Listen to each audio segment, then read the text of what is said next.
Hi, I'm Andrew. Grace is my sister. I'm Grace. Andrew's my brother. We're broadcasting to you from District 14, the podcasting district. Why is it called that, you ask?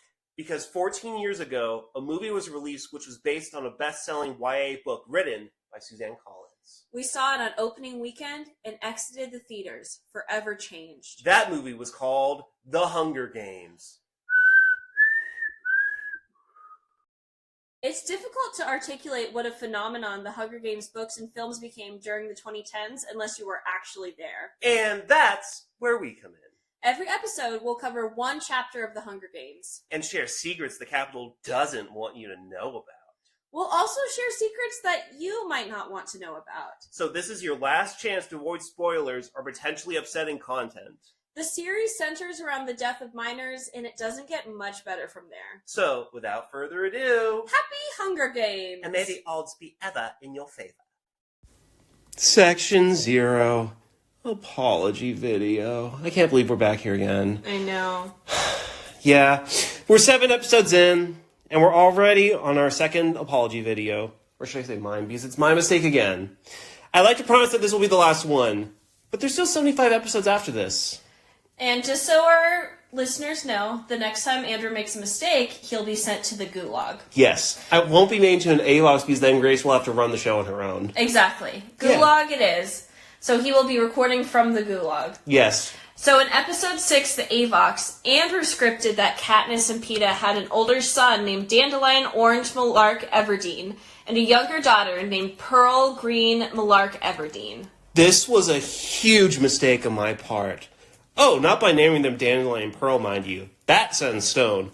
What I messed up was the Everlark children's sibling structure. I thought it was just like me and Grace's, an older brother and a little sister. Oh, Andrew, you sentimental shithead. Hey! You went off the movie canon. Movies are not books. Here's the thing. You have a bachelor's degree in English, and you just watched the movie instead of reading the book for our literary analysis podcast. As such, I'm going to rectify my fox pass now. Faux pas, not fox pass. I mean my faux pas. Damn it. The Everlark's firstborn is a baby girl named Pearl Green Malark Everdeen. The Everlark's secondborn is a baby boy named Dandelion Orange Malark Everdeen, or Dome as he's known by his friends. Dome.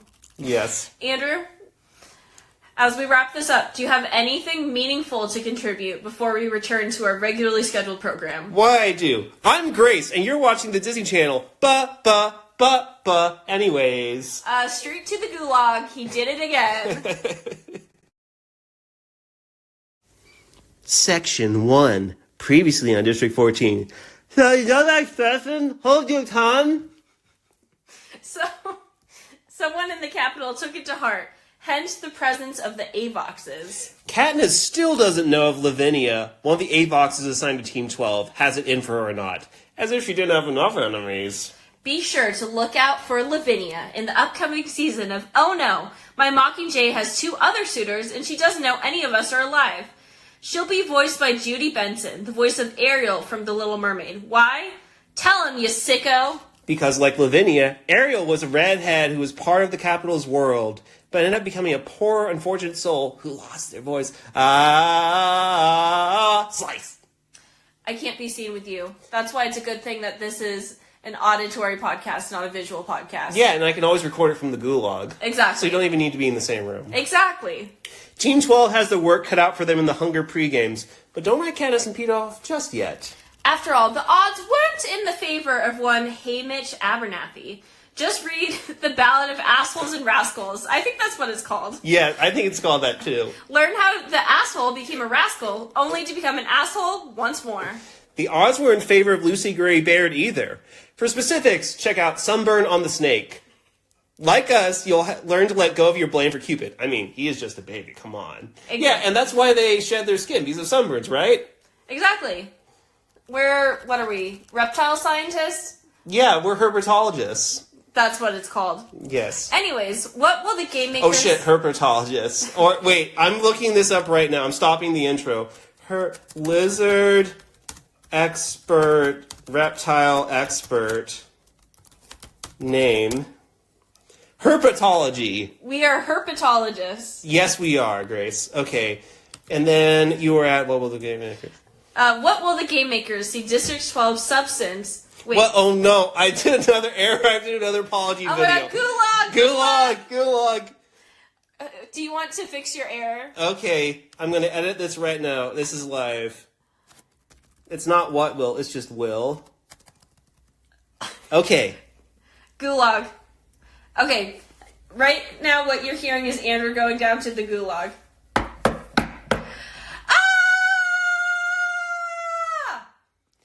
So she just screamed at me and then she shut the door in the gulag. That was not my voice. It sounded more like, ah! Okay. Sorry, it's hard to hear you from the gulag. Ah! Will the game makers see District 12's... Gulagged for me now. Will the game makers see Team 12 substance under all that style during their evaluations? And will Grace let me have a second turnip in the gulag? Yeah, one is fine, but I could use some more. All this and more, non-stop coverage of Hunger Games LXXIV, coming to you live from District 14. District 14 is made possible by viewers like you. Thank you. Section 2, reruns. Well, it's Andrew from the Gulag and Grace from outside the Gulag feeding me turnips. Exactly. Yep. So we open with Katniss awakening from a nightmare starring Lavinia, an unresponsive Astrid, an emaciated Prim, and Burdock who's about to die in the coal mine. She feels she has failed to save all of them. She is having a bad nightmare. She's having a bad night. She starts out by saying, "My slumbers are filled with disturbing dreams." Mm-hmm. Yes. Yeah. The films only have one dream sequence between all 5 of them, because otherwise everything occurs as it is presented in the moment. This is when Katniss is in the throes of her tracker venom high in Book 1, and her nightmares bleed into her surroundings. There was actually a deleted scene which was intended to open movie 1. That's where we get to witness Prim having a nightmare about being chased through the arena by tributes. It's pretty crazy because Prim, who remembers 4 less Hunger Games than her big sister does, accurately predicts the clothes of tributes will be provided in her dream, and that the arena setting will be in a forest. Spooky. That or they cheaped out on dream outfits. Yep. Yeah, I think this was cut for several reasons. Too much shaky cam, Katniss is the protagonist, and the golden rules often show, don't tell, especially in a visual medium. However, I take the pirate's tact in my approach to the storyteller's code, namely that they're more of what you call guidelines than actual rules. I think Prim screaming bloody murder and explicitly telling Katniss that she had a bad dream is more effective than actually showing what it is, because you are forced to imagine what Prim's subconscious dreamed up. Mm-hmm. Exactly. So she awakened from her terrible dream, and she gets into the shower with a million gazillion buttons. Yes, and it has acid still, doesn't it? Yeah, so luckily she misses the acid button, but she does get lemon foam on her. Mm-hmm. Kind of weird. Yeah. Kind of sounds delicious. Sounds kind of delicious. Well, Grace, soap smells good, but you're not supposed to eat it. You know what? I get that mixed up all the time. Yes, you get that mixed up all the time. So, fun story. At least it was fun for me until it wasn't. So, I thought that it'd be funny as a little kid if I put soap on Grace's toothbrush, because then she'd blow bubbles. You know what happened was I didn't blow bubbles, but I went, screamed, and was so upset and cried and went, "It still tastes like soap," for hours. Yes. And were you scrubbing your tongue with a towel? Yes, with a towel. Yes. I thought it was still pretty funny until my mom made me bite down on a bar of soap for 20 seconds. And I was like, no, what? And I didn't make bubbles either, which was the worst part of all. That was the worst part of all of this. Yeah, you know what? I would have been happy even if it tasted bad if I got to make bubbles, but I didn't get to make bubbles. It was just a solid bar of soap. Mm-hmm.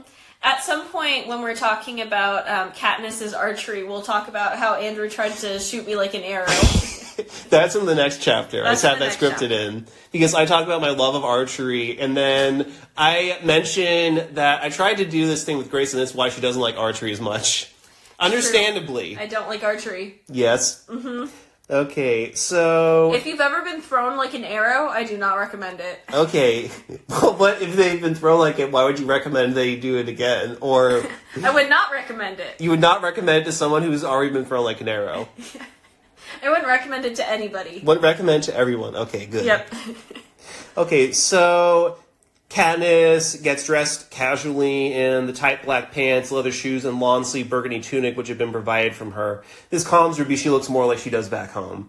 Peeta's wearing one just like it. That's weird. The stylists dictate whether Tribute's wearing to training, so Cinna and Portia are still making Team 12 out to be a duo following the parade. And let me just say, when I imagine someone wearing tight black pants, leather shoes, and a long-sleeve burgundy tunic, it makes me think of the 2010s. Like, I feel like she should be holding a pumpkin spice latte in her hand and, like, have a giant-ass scarf in her bag. And then to walk out and see Peeta wearing the same thing, crazy. Yeah. He'd be like, hey, Katniss, let's go to Starbucks. Let's go to Starbucks. I want a cake pop. Yeah, I want a cake pop and one trade silly bands. Exactly. Oh my gosh. So anyways. Yeah, it's almost like this film was made in the 2010s or something. So they're dressed like 2010s girlies. They're being Yes. trendy together. They're going to post photos on Instagram with the Hudson filter. Yes. This actually looks more like what they wear when... In the training outfit, everybody's wearing the same outfits. So this one, they took what District 12 is wearing and then applied it to everybody else. So this is in the movie. Yeah, and everybody else is wearing different outfits. And Katniss is like, that's weird. Why are they still presenting us as a duo? Huh. Yeah, I much prefer the movie outfits of them all wearing the same ones. It doesn't really make sense for stylists to go all for outfits that the general audience will never see to me. Yep.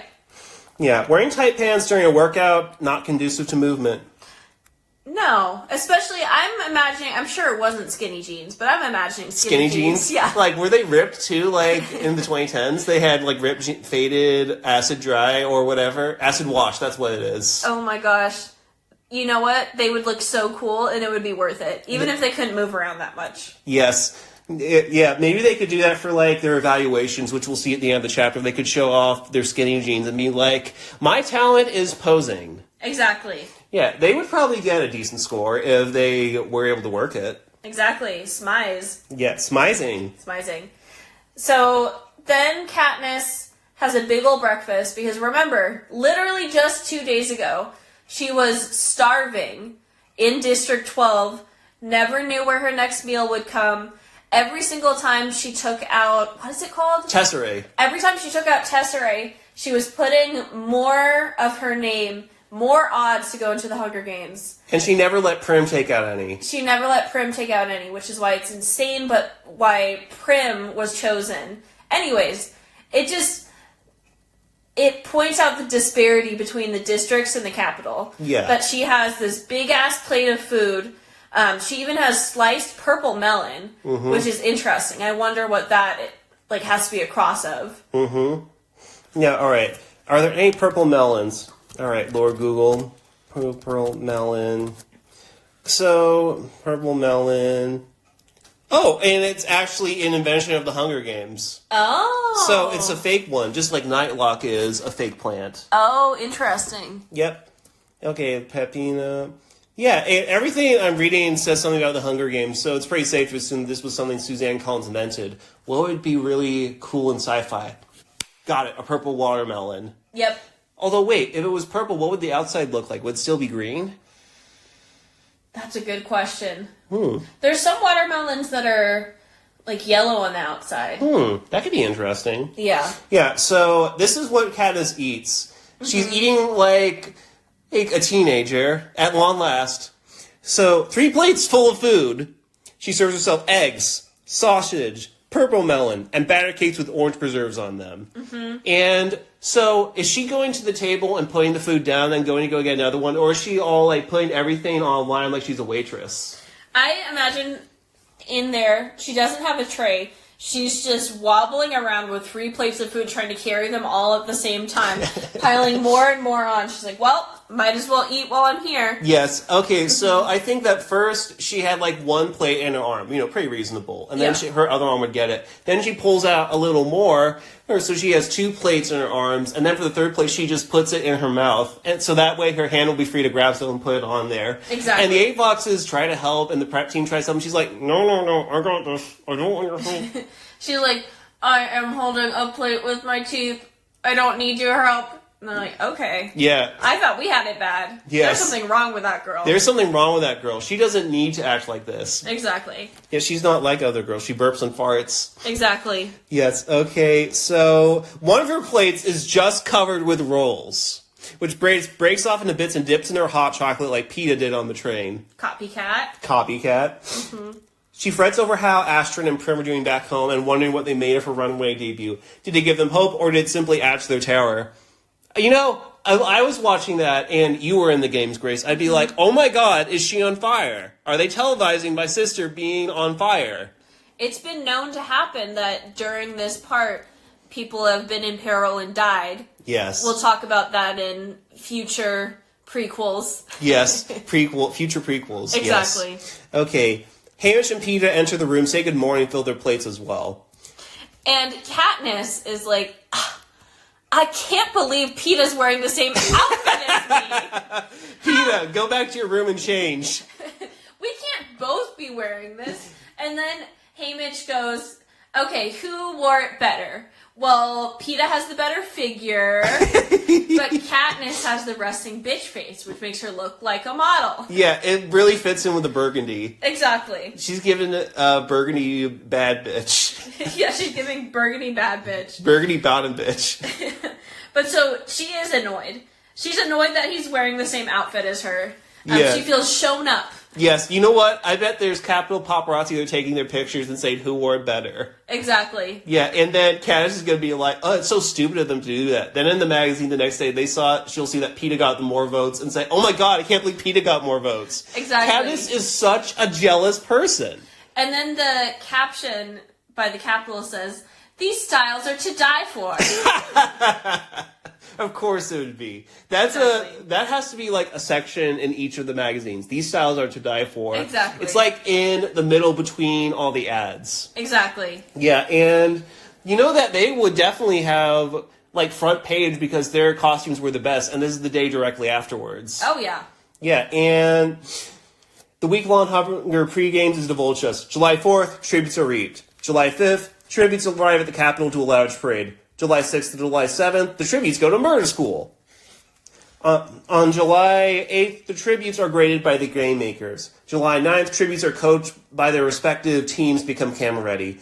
July 10th, tributes are interviewed by the host of the Hunger Games. July 11th onwards... You don't know. We'll know. See. We'll see.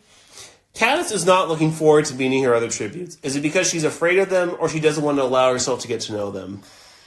She is very closed off in general. She's also really upset that she's wearing the same outfit as Peeta. She can't get out of her head. She can't get over it. She's like, oh my god, we're going to look so stupid next to each other. Yes. Everyone's going to think I copied him. Yes. That's not what's going on. Because he's more fashion forward, obviously. Exactly, but that's not what's going on. That's not what's going on. This was all Cinna, it wasn't me. Yes. Burgundy's my color. Yeah, and then the other tributes are going to be jealous, and she says, yeah, it was my idea. Yeah, exactly. Yeah, I was reading ahead in Mockingjay, and there's this thing called Communicup that's basically like a smartphone that Gale gets, and she's like, why didn't I get a Communicup? Katniss has never won a Communicup in her life. Never mentioned it before until the third book. And then all she can think about is, why didn't I get a Communicup? Literally. Katniss, it's because you never pick up the phone. They won't give you a phone because they don't think you'll pick it up. Exactly. It's so... Of all the things in the third book that's happening, that's the one thing that is living rent-free in her head. It's like, oh no, my district's gone, and Peeta's a prisoner at the Capitol, and Gale got Communicup, and I didn't. Literally, why does Gale get to scroll TikTok and not me? Mine, him, and not me. Literally. Yeah. I just found out about this, and I'm upset I don't have one yet. Very teenage girl. Yep, I am the Mockingjay after all. I am the Mockingjay after all. What are you, Gale? Mm-hmm.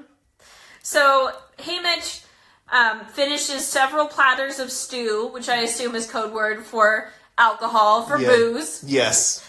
But so, he is eating his stew, and then he also drinks from his flask, drunky, and then leans on the table and says, let's get down to business. Training, first off. If you'd like, I'll coach you separately. Decide now. Decide now. Okay, weird. Let's take it case-by-case basis. I don't even know this guy very well yet. Literally. And they're wearing matching outfits, sitting next to each other, and he's like, you guys gonna do anything separately, or are you gonna keep dressing like weird twins? Yes.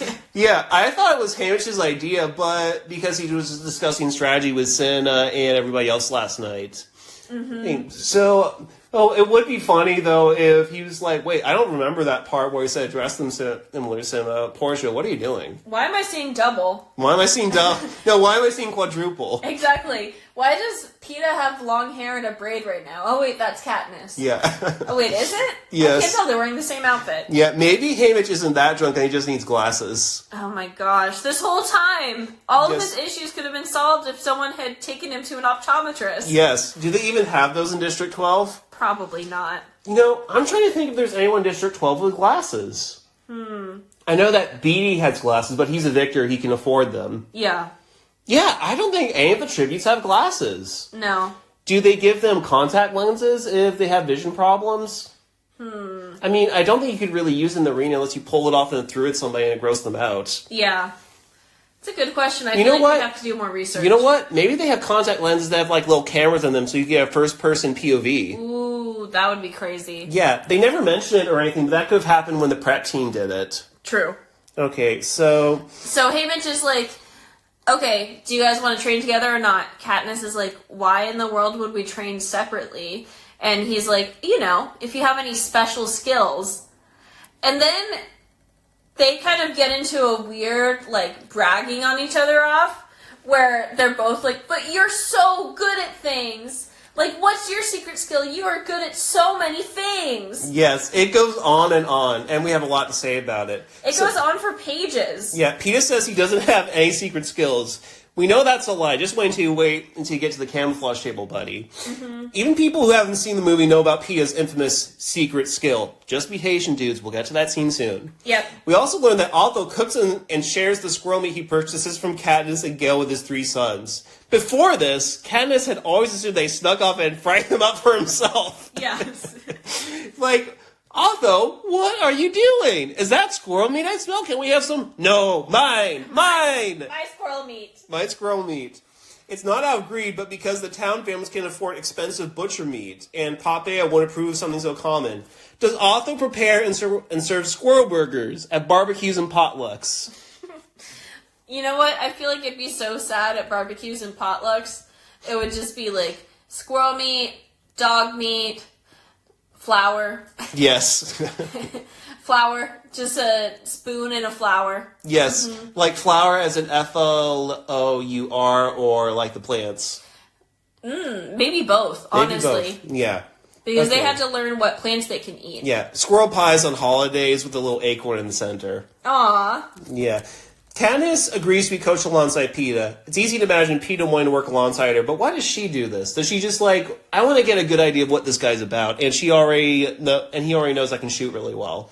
Well, she was already, glazing him. And yes. She was like, but you're good at so many things. I'm not good at anything. He's like, oh my god, I'm not good at anything, but you're good at so many things. And meanwhile, Haymitch just looking at both of them like, oh my god, will these kids ever shut up? Yeah. Tell me what you want to do. Yeah, Haymitch has 24 years worth of experience of mentoring teenagers, so he's just going to, let them work themselves out. So, Haymitch asks Katniss and Peeta what their skills are. Peeta says, I don't have any skills, unless you count baking.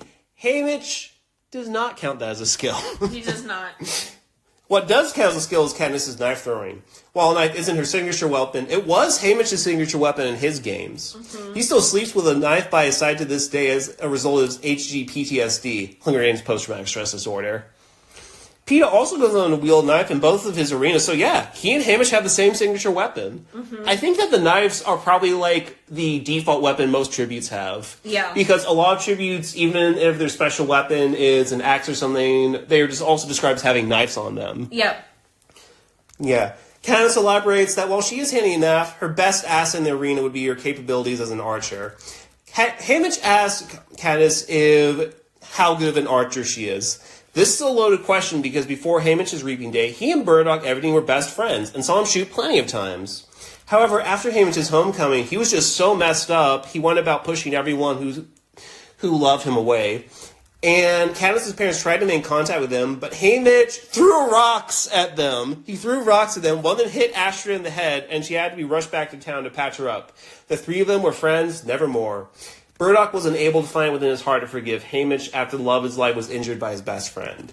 In this way, he's very much like his firstborn. With the exception of a few select people she admires, Katniss generally perceives people with a cocktail of indifference, resentment, and suspicion. Yep. It is a Herculean task for Katniss to swallow her pride and give her, if someone she has every reason to dislike or mistrust, a modicum of grace. This is a constant theme throughout all the books, is that she's like, this person and group of people is bad, and then she actually meets them and you're like, well, it's a little more complicated than that. She does that with some of the people in the Capitol. They're all bad. Well, you know what? My prep team, they're not too bad. I like Senna. And then, ooh, those career tributes. I hate those career tributes. You know what? Actually, though, Finnick's pretty nice. Yep. I like Mags. I want to team up with them. And then District 13. Ooh, they're all stinky and bad. But you know what? Boz is pretty nice. He agrees I should have a communicuff, too. Exactly. He's taking my side in the communicuff argument, whether I should get some communicuff privileges. Exactly. I should be able to post on Instagram. I'm a teenage girl. Yes. My series came out in the 2010s. Yes. Yeah. Okay, what would Katniss post? Like pictures of the stuff she hunted? I think she would post a bunch of things where she's like, I'm not like other girls. I don't like girly things like ribbons. Like, I think that's silly. Oh no, she's a pick-me girl. She's a pick-me girl. Oh, she's like, no. I don't have a crush on my guy friend. I just only have guy friends because being friends with girls is complicated. Yeah, except for Madge. We never talk when we're together. Exactly. We just sit next to each other silently. Yes. It's great. She's not like other girls. She has a pin from her dead hand. Exactly. Okay, so anyway, back to Katniss is hunting. And I was wondering if Haymitch bought any of the food Burdock and Katniss traded in the Hob, because if he did, he would know that the father and daughter are both really good at hunting and shooting. I was thinking the answer is probably no. So Haymitch and Katniss separately state that they saw one another in the Hob, but it doesn't say they interacted with each other. But his questioning of her archery skills indicate to me that Burdock warned his daughter not to try to sell their wares to Haymitch. Haymitch can easily afford it, but he's an unsafe person to be around in both senses of the word. Either he will endanger you with his own actions, or you'll be put in danger by fraternizing with a pariah. Even all these years later, there's still like the chance that the Capitol could be like, oh, Haymitch has friends again. We're gonna have to give him some gumdrops. Exactly. Worked the last time. Exactly. Yeah. So after Burdock's death, Katniss still avoids Haymitch because she recognizes what a hot mess he is, and Haymitch in turn avoids Katniss because she reminds him of the people he pushed away. Besides, another factor we learned this Sunrise in the Reaping that you would have never guessed otherwise, that Haymitch would not enjoy Katniss fried chicken. He has a soft spot for bunnies. It's kind of adorable how much this otherwise rascally dude vibes with them. He's like, oh my god, bunnies are so cool. They are like my animal guides in this forest. I don't want to kill them because they remind me of my girlfriend. I can just imagine a young Haymitch asking Burdock about his Katniss fried chicken recipe one day after helping him set snares. You know, like asking where he found the Katniss to season them, what chickens look like because he's never seen one before. And then Burdock laughs and says, oh, Haymitch, it's an old cubby joke. The rabbit legs are referred to as chicken legs because rabbits taste like chicken. And Haymitch is horrified and never accepts a drumstick the Covey offers to him ever again. They're like, come on, have some Katniss fried chicken. No, I like bunnies. Yep. Yeah.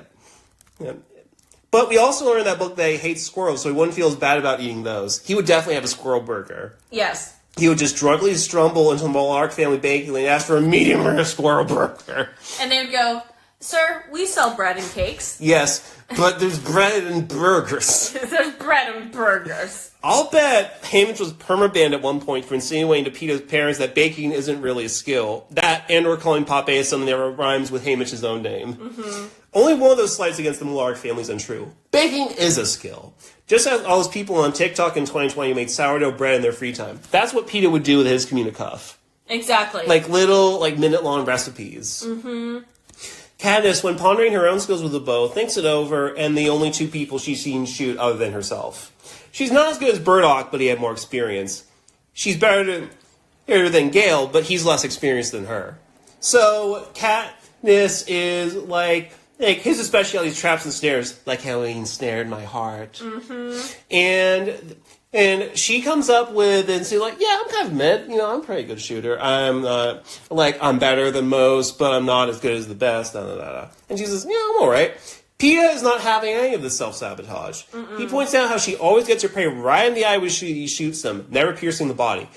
Katniss is rubbed the wrong way by Peeta complimenting her, and like the butthead she is, quote-unquote, insults him by complimenting how strong he is. he's like, you're so good at hunting and a bow and arrow, and she's like, well, you're so strong and good at lifting things. Yeah, like bags of flour. Mm-hmm. And Peeta correctly points out, yeah, I'm sure there'll be tons of bags of flour for me in the arena to throw at people. Yep.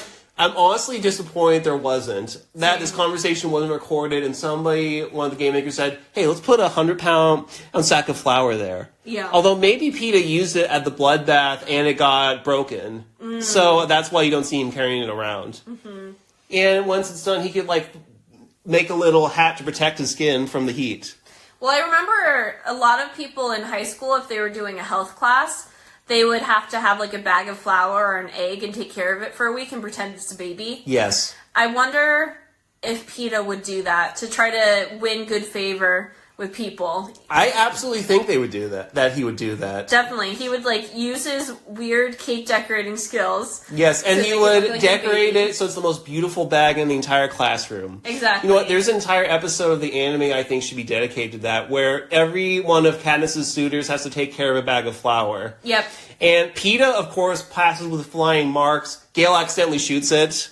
Prop comedy. Yes, and then Madge accidentally, she trips and drops her dead aunt's pin into it, and then the flour starts leaking out. And so Madge has to hold it so she can find a piece of tape. And she hurriedly rushes through the presentation before the flour starts to come out. Yep. Because the Hunger Games should really be the Hunger Games. And Katniss lost it, or she used it to cook some. She's like, I didn't take care of it. I'm never having kids anyway. Literally. She will announce to the entire class, I'm not having kids! Yep. I'm not holding anyone's hands because that means I'll get pregnant and have kids. Exactly. Can't have that. Yeah, and then Madge will be like, well, Katniss, I don't think I could really make you pregnant. Want to hold hands? She's like, sure. Yeah, we're good friends. Exactly. And then, we're friends. And then Madge sticks her tongue out at Gale and Peeta and says, suck us. Exactly. Yeah, the only thing I can give her is something you can give her. Not having children. Oh my god, that's hilarious. Yes. So Peeta's kidding himself because it's because of his weightlifting capabilities that he's allowed to join the career pack later on. I have a lot more to say about the politics of how he was able to join work. Mm-hmm. So he's also the silver medalist of the school's wrestling competition. He only lost because he competed against one of his brothers, whether that was Loaf or Rye. I'm leaning towards it being Loaf because he'd be on the younger side, so closer to Peeta when he was in school. So how do we interpret Peeta being a good wrestler? I think it's interesting, first of all, that they have sports. Yeah, they have sports other than the Hunger Games where people don't die. Mm-hmm. But it is a sport where you're trying to hurt other people. Yes. Essentially. So, and conquer other people. Yes. So I think that's interesting. Yeah. Here's what I was wondering. Are the Millark brothers wrestlers because they thought, well, we should join so we'll have skills if we ever go into the arena? It's a good question. I wonder how likely people in the districts think it'll happen. Yeah, well, I think some families might be more paranoid than others and be like, I want to give my kids some good self-defense skills or how to start a fire or something like that. It'd be different for the different districts, but wrestling seems like something that would be in all the districts. Mm-hmm. If people care enough to see kids wrestle each other to the ground. Which is interesting, too, because Katniss is saying he can wrestle. He came in second in our school competition, only after his brother. And then Peeta says, in disgust, by the way, what use is that? How many times have you seen someone wrestle someone to death? Hundreds of times? You're saying that, tackling someone to the ground and making it so they can't move and then possibly choking them? Not that you would do that in a wrestling competition, but, you're close enough to do that. He's just playing it too coy at this point. He's how could that be a helpful skill? How could wrestling be helpful in the arena? It's well, what if you're tussling with someone? Yeah. And later on, he goes on to wrestle with Kato a little bit. And the only reason he survives the confrontation is because he's a good wrestler. Yep. I mean, he gets his leg hurt and Katniss has to kiss his boo-boo, but, that helped. Mm-hmm. Peeta, what are you talking about? I was also wondering psychologically if this is how he channels his stress, since his family is unaware of his artistic desires or they don't support him because painting isn't a sustainable career choice. Mm-hmm. Is Popeye one of those horrible momager types who pits her children against one another for her affection, who vicariously lives through their successes so she can emotionally dominate other moms a la Deborah McCurdy or Ruby Frankie? Mm.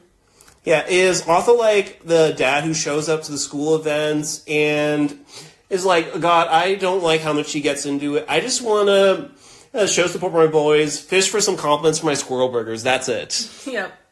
Yeah. We know next to nothing about the Millark family dynamic. It makes me wish that we could get a Peeta book that explains what he was doing during all this time. Mm-hmm. Let's see. I can only imagine how painful it would be for Peeta to lose one of his brothers, even if he did get second place, because I think that his other brother defeating him in a wrestling match would determine how much their mom, approves of them. Yeah. It's possible that she doesn't care about it at all. And she's like, you think that gold bell can impress me? I still hate you. You're still a creature to me. But I could see if she used the sport a certain way, being like, Loaf is my favorite kid because he's the best wrestler, and Peeta got second place. He's like, you're going to sleep with the pigs tonight. Yep. These abused children are being made to engage in supervised acts of aggression against other children. Even if no one on the mat gets so much as rug burn under adult supervision, the wrestling mentality is all about projecting strength and forcing your enemies into submission.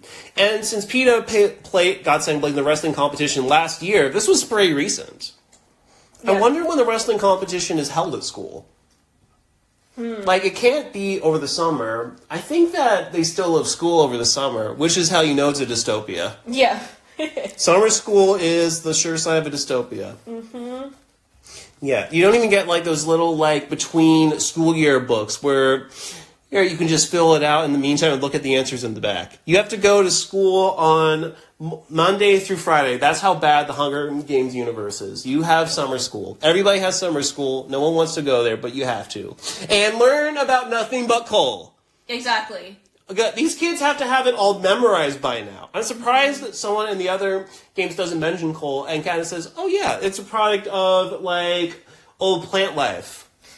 I feel like, you know how people say, the mitochondria is the powerhouse of the cell, and they say it as if they've been, taken over by a science nerd, but it's because they had to memorize it. They had to memorize it. I feel like there's all sorts of people from District 12 who, if they were to converse with another person from another district and coal was mentioned, they'd be like, did you know that coal, blah, blah, blah, and approximately this many pounds of coal, blah, blah, blah, and just, go into this monotone info dump about it, and then they'd be like, okay, I now have no questions about coal. I know everything now that you told me. Yeah. This was so boring. And what's interesting is that the districts are kept so separate from each other, and then if you're reaped and sent to the capital, then this is one of your only chances to meet kids your own age from the other districts. Mm-hmm. There are some mixture, the peacekeepers, for instance, are sent to other districts, but it really shows how they're all kept so separate from one another.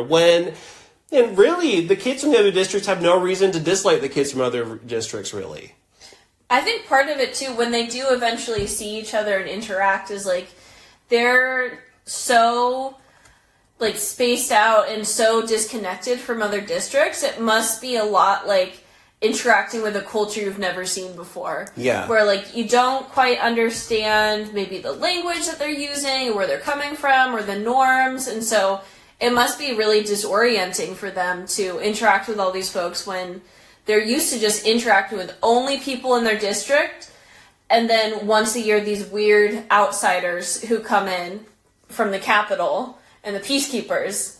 It just must be a very strange experience for them to suddenly be experiencing different people from different cultures and just, basically all they see is what they see on TV. Yeah. So to actually interact with people, I think maybe that's part of Katniss being closed off as well. It's I've seen these people are like this. Yeah. But in reality... on TV. Exactly. But in reality, if you get to know people as individuals, you might see something different. Yeah. When she gets to talking with Rue later in another chapter, Katniss and Rue have this moment of, wait, that's what you thought about us? Yeah. Like, not really a negative way, like, oh, you just made kind of an assumption, where Rue says, well, you get extra food because you're from District 11, right? That's a better district than ours. And she says, I mean, a little bit. Do you get to keep all the coal that they don't use? Yeah. And in Catching Fire, it's even funnier because you have Katniss trying to be more sociable with other people, and she's in the Rebel Alliance, and they're constantly saying stuff where they make assumptions about other people in other districts, or other people have to point out, oh no, that's not how it actually is. Like, Beatty says to Joanna, oh, do you think that tree will explode if it gets hit by a bolt of lightning? Because she's from District 7, which is lumber, and she says, yeah, I guess. I don't know that much about trees, honestly. Yeah. And then there's the other example of that where Peeta repeats Effie's cold becomes pearls if you put enough pressure on it line. And Finnick, who comes from District 4, seafood, no, it doesn't. Yeah. What's wrong with you? Yep. Yeah, are you well? Yes. Like, what are you even talking about? I don't understand why Katniss is laughing. Don't encourage him. No, do not encourage him. Yeah, okay, so... Oh, anyway, yeah, and I was thinking that, do you think they have charcoal in District 12 for the squirrel burgers? Charcoal is different than actual coal. This is something I only learned through this. They must have different coal byproducts there. Yeah, or they're like, okay, you guys are making charcoal now. That's similar enough to coal. Mm-hmm.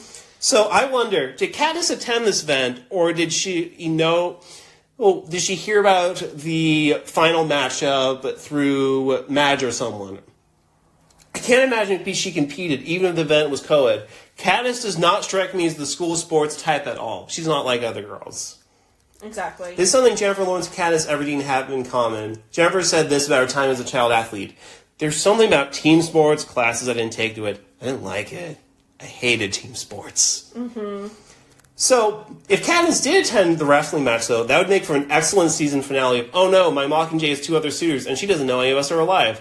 The plot of the season is that the annual wrestling competition in school is coming up. And because, as we all know, Prim loves pro wrestling, yeah, she, gets upset if she sees an animal in harm, but she loves pro wrestling, didn't you know? So she gets the idea to spice things up this year by giving a few of the competitors something to fight for besides the title. So she tells Gale, Madge, and Peeta separately that he should try to win, because Katniss would be impressed enough to start seriously considering dating one of them. The 3 suitors would immediately push and shove one another out of the way to reach the sign-up sheet, even though there's more than enough room on the paper to write down all of their names. I have a question. Is there any benefit to writing your name down first? No. Exactly. That's what makes it extra funny. Yep. Deli Cartwright, Peeta's friend, also enters the competition because Prim tells Deli that all her friends are doing it too. Mm-hmm. Because Prim just wants to see the chaos and them all fight each other. Prim is engaging in peer pressure. Yes, and psychological warfare. Exactly. Yes. So the big day comes. Katniss is in the arena because Prim made her go. Mm-hmm. So she's making out like, oh, Katniss loves wrestling, when really it's her that loves wrestling. And she's like, come on, Katniss, please, can you please take me to the wrestling competition? And she's like, fine. Maybe I'll have a squirrel burger one on there. I don't know. Yeah, I'm sure this will be boring like everything else. Yes, I shot that meat, so it should still be pretty good. Mm-hmm. And so 8 students are signed up for the matches, with 6 boys and 2 girls competing. The first round of matches sees Madge be absolutely bodied by Deli, who has the eye of the tiger. And by the end of it, Madge is in a conveniently crumpled heap and dragged off the mat and placed in the corner beside the 3 other boys who are beaten up. Meanwhile, Gale, Loaf, and Peeta win their matches against the 3 unnamed boys. The 2 matches determine the semifinalists were Deli versus Loaf and Gale versus Peeta. Gale's in the match thinking, Peeta's going to be a pushover. I'm older and more manly than he is. Gale's surprised to see that his younger opponent is stronger and has better techniques. Mm-hmm. After some back and forth, the boy with the bread knocks with the boy with the arrow and the bread on his ass. And Gale is dragged off of the mat and placed on the pile of bodies next to Madge and everybody who are unconscious. And that's when Peeta gives him a kiss on the forehead, but then thinks, while hot, it would never work. And then Katniss immediately gets jealous, like, wait a minute, does Gale have a boyfriend? That'll distract him from his hunting and dating me. And then Prim will be like, Katniss, what's this about dating? Nobody said anything about dating. She's like, well, no, I didn't say anything. I didn't say anything. And then she's like, shut up, Prim, eat your squirrel burger. Exactly. And then Deli wrestles against Loaf, and then Loaf eventually pins Deli, who's gracious in defeat, and skips off happily. Mm-hmm. And And she's slapping the losers on the face repeatedly to wake them up. While it doesn't work, it's still fun to do. Exactly. I would recommend it to anyone. If you see someone sleeping, slap them awake. And if they wake up and mad at you, they're not dead. Yeah, exactly. So, Peeta finally goes on the mat. He charges at Loaf only to slip on Magic Sweat, slam his face in the mat, and be knocked unconscious. Loaf pins him and wins by default, since he's no longer able to compete. When the three suitors are all finally revived via Gale's infamously bad-smelling squirrel socks, the trophies are rewarded. Loaf gets first place, Peeta gets second place, and Deli gets third place. Mm-hmm. And she's just happy that she got to spend some time with her friends. Yep. Yeah, aboard Katniss slightly applauds during the ceremony for Deli and saying, God, that girl's so lumpy. Yep. And slips out with a delighted Prim to do literally anything else. Gale imagined Peeta put together that they were all tricked by a small child and sigh fretfully. 10 out of 10, absolute cinema, roll credits. Yep. But on a heavier note, in the present, the compliment war between Katniss and Peeta begins to get nasty. They're saying the same thing to one another. You're more capable than you're giving yourself credit for. This pisses each other off. Yeah, it, makes them so angry for no reason, because they're literally just saying nice things about each other. They're like, you're good at things. No, you're good at things. Fuck you, you're good at things. Yeah. Yeah, why'd you throw the bread at me? Mm-hmm. Yeah, and it's starting to bubble up. They're both nervous about performing in front of everyone else and are grappling with their feelings for one another. We already know that Peeta's crushing on Peeta. No, Peeta's crushing on Peeta. Hey, good looking, he says in the mirror. Wait, when did this become a self-cess story? What? It's just a gross word. That's all I'll say. Yes. Gross word with a gross meaning. Yes. It's not illegal, you know. Okay, Peeta's crushing on Katniss, not himself. And wants to protect her, but knows that if he wants to make it home, he'll have to kill her. It's a lose-lose scenario. Mm-hmm. If it's weapons-based, Katniss will likely snipe him at a distance, unless he uses a sack of flour as a shield, of course. Of course. And then there'd be an arrow through it, which would be hilarious. Yes, or if it was a fight, then Peeta would definitely beat Katniss in a physical brawl, because Katniss is constantly pointing out, I'm strong, but I'm not as strong as other people. There are girls that are taller than me. I hate that they're taller than me. Mm-hmm. You know. And Katniss doesn't necessarily want to protect Peeta, but she doesn't want anything bad to happen to him either. She's hoping that Peeta's killed by someone else so she doesn't have to get her hands dirty. Or that he ends up pulling through and District 12 is rewarded with extra rations. Mm-hmm. And if Peeta gives up hope, then District 12 won't get its rations. Peeta finally snaps, and we learn what he's been bottling up since Reaping Day. During the goodbyes, Pape attempted in her own twisted way to cheer him up by saying that maybe District 12 will finally have a reader. Not a reader, a winner. And he's like, oh my gosh, finally, my mom's acceptance. She believes in me. She thinks I'm going to win. And then he goes, wait a minute, because she says, instead of being like, yeah, my son, of course, I believe in you.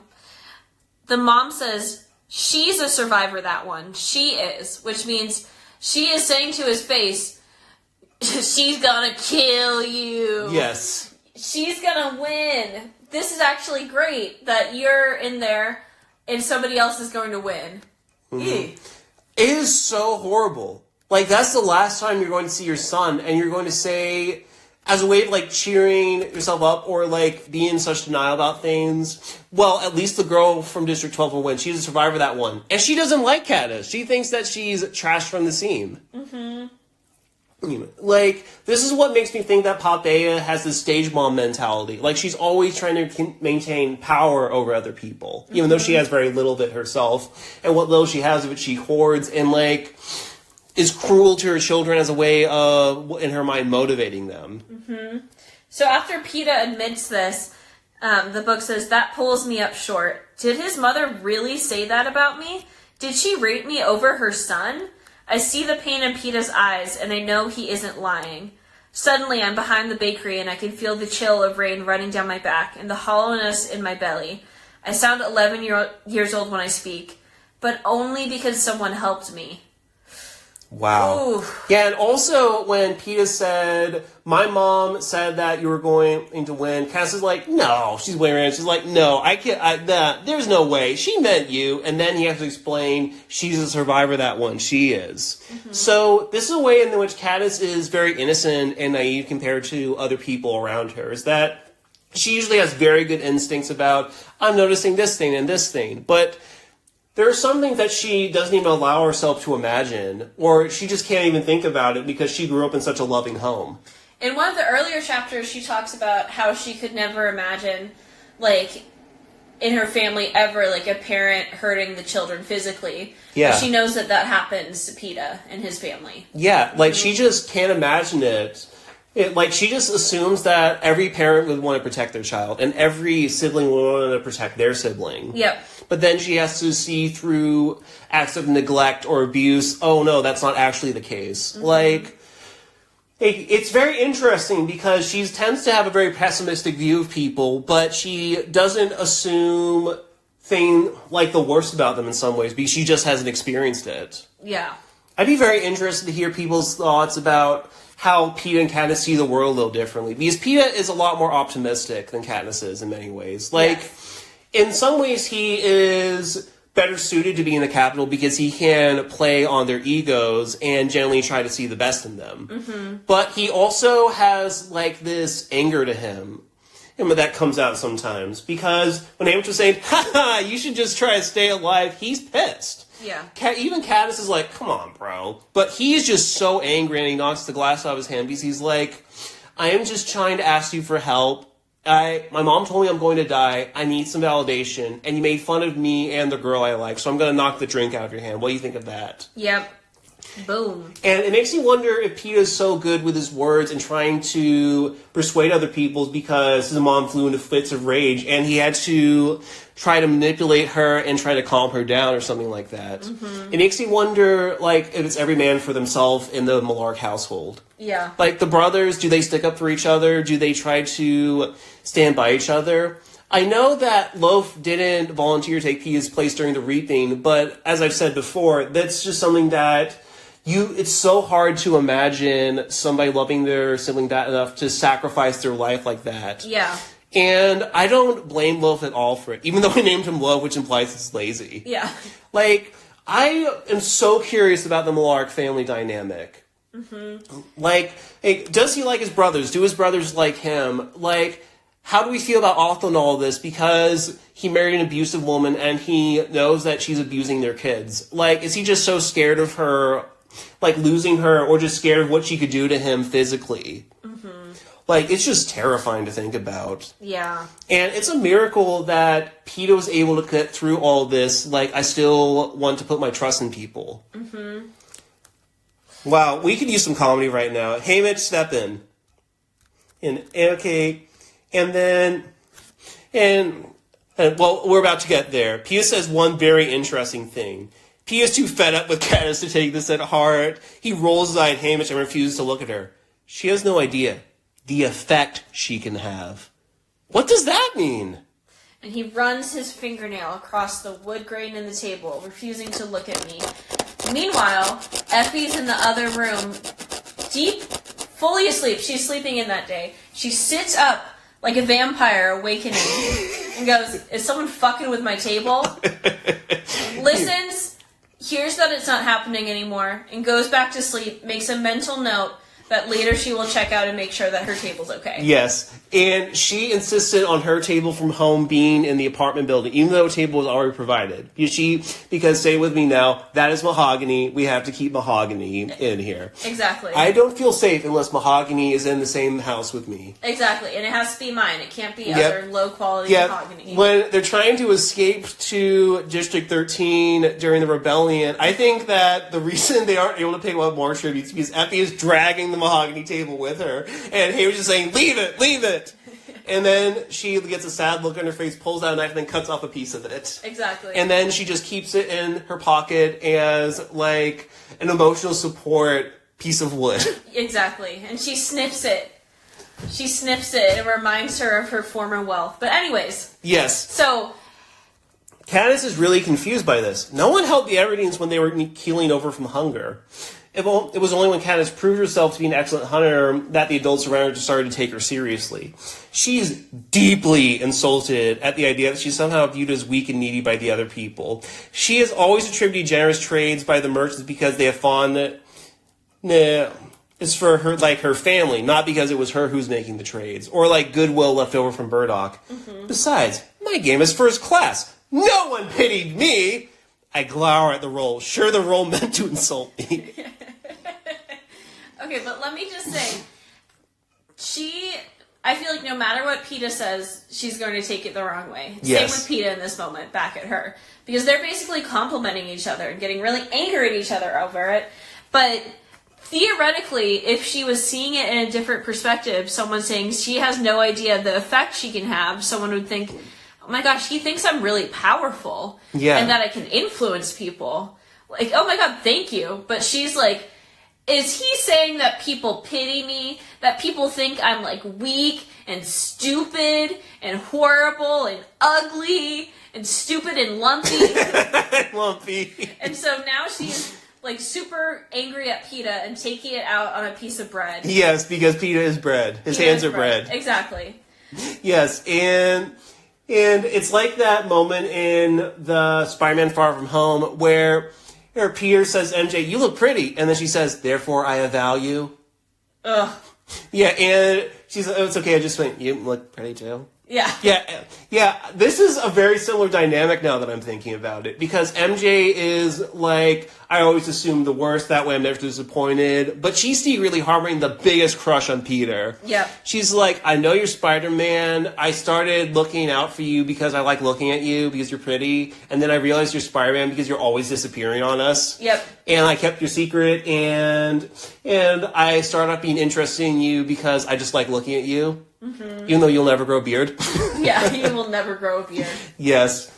We should do a comparison sometime between MJ and Peter relationship dynamic. You know what the difference is between them, though, Grace? Katniss, I ever forgot about Peeta. It's okay. The last movie ended on a hopeful note. That's true. It does. Maybe all she has to do is, like, touch that Black Dahlia necklace that caused people to Google, why would MJ be obsessed with a murder? Oh my god, why did she like that? Literally. And then she has to be like, Peter! Yeah, that guy! Mm-hmm. Yeah. But anyway, so Peeta is complimenting Katniss, and Katniss is getting really upset about it. It's like, he was insulting me. Yes. He's insulting me and saying I'm lumpy. And then Hamish is just sitting there, drinking, listening, seeing this unfold. He's like, oh my god, I hate working with teenagers. Yes, They're I'm so sick of them. messy and dramatic. Yes. And he's like, okay, let me bring them back to reality. Yeah, I know I'm messy and dramatic, but yeesh. Yeah. And he's also taking a swig from his flask. Is this alcohol he brought from home? Because I think if he was in the capital, he'd be like, I want all the alcohol you give me. Get me as messed up as possible. Yep. Oh, but apparently he seems to like the liquor from home. Yeah. So he likes to have a little taste of home, like how Effie has the emotional support mahogany. Exactly. Yeah, So- and Katniss has her emotional support pin from her friend's dead aunt. Exactly. Wait, what's Peeta's district token? I have no idea. Wait a minute. Was it supposed to be the cookies, but Katniss threw them away because Otho awkwardly gave them to her? And then he's like, I get nothing. Is it his silver medal trophy? Possibly. I can imagine him trying to register it to bring it in. They're like, no, this is silver. You could bash somebody in the head with it. That's an unfair advantage. And then he's like, okay, well, I guess I get nothing. Yeah, maybe he got a roll, but then he got hungry and ate it so he doesn't get to bring it in. And they would be like, no, you don't get to bring food in. No. Unfair advantage. Exactly. Yeah, what else would Peeta bring? Because he's a baker, he could bring, like, knives and stuff, but that wouldn't make it past the review board. He should bring frosting. Frosting. Mm-hmm. You know what? But that would still count as food, though. You know what? Maybe a used frosting bottle. Yes. A used frosting bottle, they'd be like, well, there's not enough food for you to really nourish you or anything. All right. Yep, and then he fills it up with mud and stuff. You'll hear about that later. Yes, okay. So Hamish is like, okay, y'all. Like, quit fighting and just kiss. Just kidding. Yes, But it's 52 minutes in, and we haven't even started training yet. So basically, Hamish says there's no guarantee there's going to be bows and arrows in the arena. He wants her to be careful about not showing other people that she has this skill. So he goes, in private training, you can do bows and arrows. When you're around other people, don't do that. Are you good at trapping? She's like, yes, I know some snares. He's like, okay, good. And then he's like, and by the way, Peeta, being strong is a good thing? Yeah. Like, I'm surprised that you said it wasn't helpful. What a stupid thing to say. Exactly. So he's like, just don't show people how strong you are in the arena because that puts you at a disadvantage. You want people to underestimate you. Yeah. So learn new things. Like, try new things. Throw a spear. Swing a mace. Learn how to tie a decent knot. Just funny, I feel like he was saying that one as the last example, like, that's the least helpful one. Yes. That's what they do immediately when going into training. But yes. anyways. Yeah, and he said, oh, and also you gotta present yourself as a team in public. Katniss and Peeta are about to complain about this, but Haymitch slams his hand on the table and yells over them. You know what? After that compliment more, I can't blame him. Every minute, it's not open for discussion. You agree to do as I say. You will be together. You will appear amiable to each other. Now get out! I bite my lip and stalk back to my room, making sure Peeta can hear the door slam! Yeah. And then it goes... You'll get your bread when you fix this damn door! Exactly. It's such a joke! Peeta and I going along pretending to be friends, talking up each other's strengths, insisting the other take credit for the abilities. And she's like, this is so stupid! We're gonna kill each other! Why are we pretending that we like each other? Haymitch is so stupid for saying that we have to be around each other, and Cinna is so stupid for having me copy Peeta's outfit, and everyone's stupid. But at least I get to go in the elevator. Oh, and Effie, you're stupid too! And then Effie wakes up in the other room like, what'd I do? I haven't even woken up yet. Exactly. I went back to sleep immediately after thinking about the table. Yes. Mm-hmm. Okay, and then she's like, Peeta, he knows all these things about me. It's not like I know things about him. Well, actually, I did notice quite a bit about him. Mm-hmm. Although they're not friends, I've kept jetpacking him for the past 4 years. I don't like him! Obviously, he meant to demean me. Like, she's very much taking things that could be up for debate and saying, this is what is happening. He is a trickster. He's demeaning me. He's cruel and unusual. Yes. There's a quote from Batman v Superman, Dawn of Justice, where Batman is talking about Superman, and he's just, like, huffy, and then Alfred's pointing, like, Superman is a hero. He saved a lot of people's lives. And then Batman responds with, if there's even a 1% chance, then we have to take it as an absolute certainty. Insane. Yes, world's greatest detective, everyone. So she's pissed. So she is brushing her teeth, combing her hair, and she mentions that anger temporarily blocked out her nervousness about meeting the other tributes. Oops, they're doing that this chapter? We didn't even think about that. We're how many minutes in? We are 55 and a half minutes in, plus everything else. Plus everything else. So she's like, okay, at this point, we got to get into the training room, okay? Mm. So she goes into the training room. She's nervous, biting her nails, but luckily she gets to go in the elevator. So that's pretty awesome. Yes. And she and Peeta are the last ones to show up, which makes sense because they're at the top floor. Yep. But they're the only ones dressed alike. Awkward.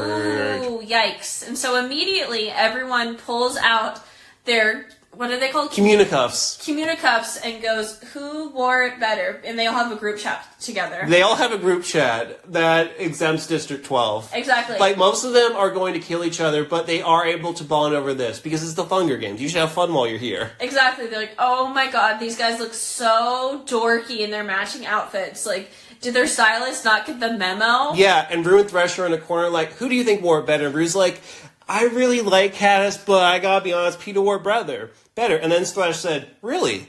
Huh. Mm-hmm. You know what? He did wear it better. I'm gonna vote the same way, Rue. Yep. What do you think the grand percentage total is of who wore it better? 100% Peeta. 100% Peeta. Nobody voted for Katniss. They're like, Even Rue. Even Rue, who just gets a vibe from Katniss that they're going to become friends. She's like, I just gotta be objective. Yeah. Like, I can't bring my own subjective feelings into